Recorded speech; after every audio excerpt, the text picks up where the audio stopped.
एक जौहरी था, मेरे भक्तों में था, वो नौरत्न नहीं बेच सकता था।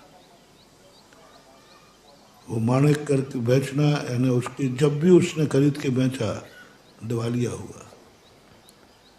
वो उसका धंधा नहीं कर सकता, पुद्गलिक है।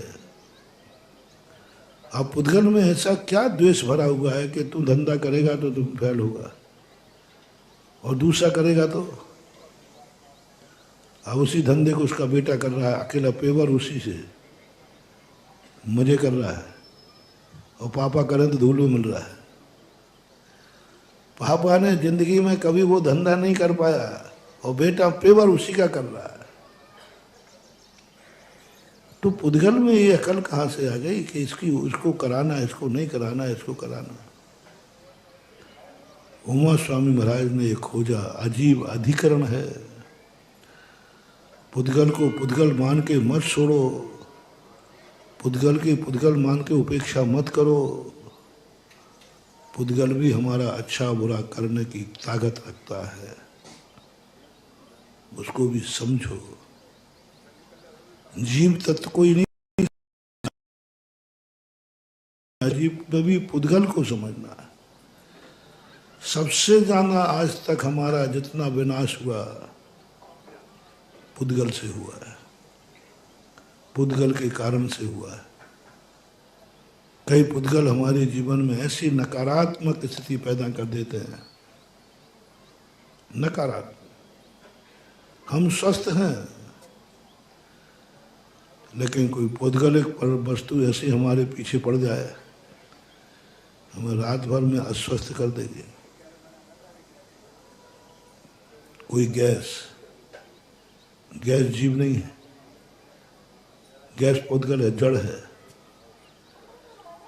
तुम्हारा खुला छूट जाए तो सवेरे अब गैस है वो, लेकिन वो हमारा नाश कर सकती है। मकान भी है, पुद्गल से सबसे ज्यादा सावधान रहो, क्योंकि पुद्गल जड़ है, उसमें कोई दया नहीं, कुछ नहीं। वो तो सीधा निपटा के जानता, जैसे कहते भैया उससे मत पढ़ो, वो तो मूर्ख आदमी है, उसमें कोई सेंस नहीं है। जितने आतंकवादी बनते हैं सब मूर्ख बनते हैं, इनमें कोई अकल है, तभी वो प्रभावित होते हैं, उनको भर दिया गया। ये पुद्गल ऐसे ही है। इसलिए पुद्गल से बाहर एक नौ कर्म पुद्गल की बात कर रहा हूं। 9 कर्म पुद्गल हैं, ये सब हमारे लिए बहुत बहुत नुकसान कर सकते हैं। कितनी चीजें पुद्गलिक हैं, खाने में देख लो, 90% लोग आप पुद्गल खाते हैं, 90% पुद्गल है, लेकिन वो भी तुम्हें नुकसान कर देता है। दालें सब पुद्गलिक हैं, जीव निकल चुका है उसमें से, अब पुद्गल बचा है, लेकिन हर दाल आपको सूटेबल हो। सब्जियां सब जीव निकल चुके हो उसमें से, सब्जियां, सभी सब्जियां एक सी हैं क्या? डॉक्टर साहब कहेंगे ये मत खाना, अरे भाई क्या, वो तो जड़ है, पुद्गल है, वो क्या कर लेगा? नहीं करेगा। जितनी दवाइयां हैं सब पुद्गलिक हैं, किसी भी दवाई में जीव नहीं होता, किसी भी दवाई में जीव नहीं होता। यदि उसमें जीव है तो वो दवाई नहीं हो सकती, क्योंकि जीव तो बैक्टीरिया है, नुकसान करेगा। किसी भी दवाई में, जितनी भी दवाइयां हैं दुनिया में, किसी दवाई में जीव नाम की चीज नहीं होती। हाँ, जीवों को मार के बनाया जाए वो बात अलग है, लेकिन उसमें ओरिजिनल किसी में जीव नहीं है, सब अचित होती हैं, चाहे एलोपैथिक हो चाहे आयुर्वेदिक हो। जितनी भस्में हैं, जितनी दवाइयां हैं, सब जीवों से रहित हैं, अचित्त हैं। और अचित्त वस्तु दवाई कितना प्रभावकारी होती है।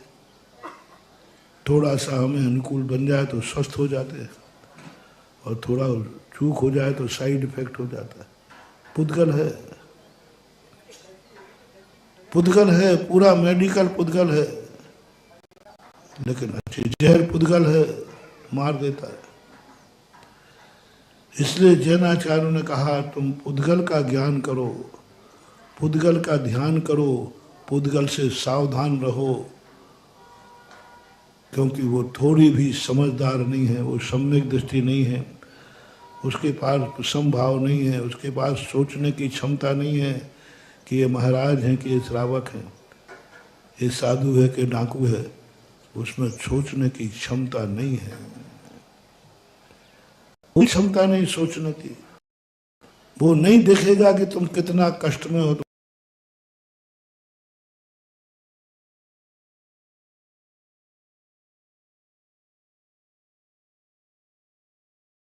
तो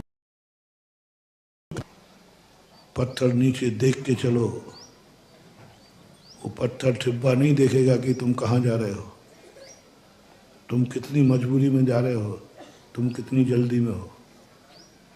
तुम अस्पताल जा रहे हो, कोई मर रहा है, रास्ते का कांटा सोचेगा नहीं इसको नहीं लगना, ये बेचारा अभी ये अभी जल्दी में है, नहीं सोचेगा।